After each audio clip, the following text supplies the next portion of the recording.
اعوذ باللہ من الشیطان الرجیم اللہ کی پناہ مانگتا ہوں میں شیطان مردود سے۔ بسم اللہ الرحمن الرحیم اللہ کے نام سے شروع جو نہایت مہربان رحمت والا ہے۔ وَأَتِمُّوا الْحَجَّ وَالْعُمْرَةَ لِلَّهِ فَإِنْ أُحْصِرْتُمْ فَمَا اسْتَيْسَرَ مِنَ الْهَدْيِ وَلَا تَحْلِقُوا رُؤُوسَكُمْ حَتَّى يَبْلُغَ الْهَدْيُ مَحِلَّهُ فَمَنْ كَانَ مِنْكُمْ مَرِيضًا أَوْ بِهِ أَذًى مِّن رَّأْسِهِ فَفِدْيَةٌ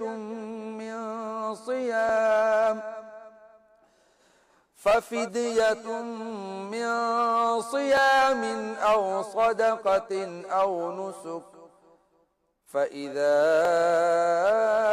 أمنتم فمن تمتع بالعمرة إلى الحج فما استيسر من الهدي فمن لم يجد فصيام 3 أيام في الحج و7 إذا رجعتم تلك 10 كاملة ذلك لمن لم يكن أهله حاضر المسجد الحرام واتقوا الله واعلموا أن الله شديد العقاب۔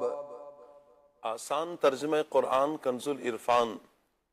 اور حج اور عمرہ اللہ کے لیے پورا کرو، پھر اگر تمہیں مکہ سے روک دیا جائے تو حرم میں قربانی کا جانور بھیجو جو میسر آئے، اور اپنے سر نہ منڈاؤ جب تک قربانی اپنے ٹھکانے پر نہ پہنچ جائے۔ پھر جو تم میں بیمار ہو یا اس کے سر میں کچھ تکلیف ہے تو روزے یا خیرات یا قربانی کا فدیہ دے۔ پھر جب تم اطمینان سے ہو تو جو حج سے عمرہ ملانے کا فائدہ اٹھائے اس پر قربانی لازم ہے جیسی میسر ہو۔ پھر جو قربانی کی قدرت نہ پائے تو 3 روزے حج کے دنوں میں رکھے اور 7 روزے اس وقت رکھو جب تم اپنے گھر لوٹ جاؤ۔ یہ مکمل 10 ہیں۔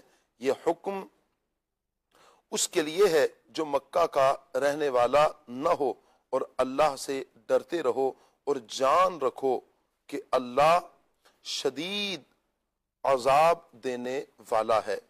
تفسیر تعلیم القرآن۔ احکام حج یہاں سے بیان کیے جا رہے ہیں۔ حج اور عمرہ کے چند احکام یہاں سے بیان کیے جا رہے ہیں۔ نمبر 1، حج و عمرہ دونوں کو ان کے فرائض و شرائط کے ساتھ اللہ تعالیٰ کے لیے بغیر سستی اور بغیر کوتاہی کے ادا کیا جائے، مکمل کیا جائے۔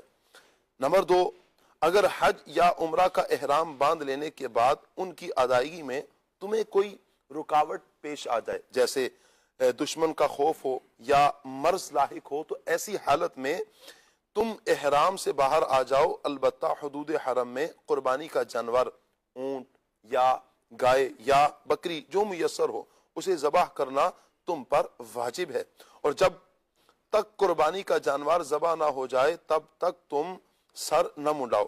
نمبر 3، جسے بیماری یا سر میں کوئی زخم وغیرہ کسی تکلیف کی وجہ سے قربانی سے پہلے سر منڈانا پڑ جائے، وہ گناہگار تو نہ ہوگا مگر فدیے کے طور پر 3 روزے رکھے یا 6 مسکینوں کو ایک صدقہ دے دے، یا انہیں دونوں وقت پیٹ بھر کر کھانا کھلا دے، یا قربانی کرے۔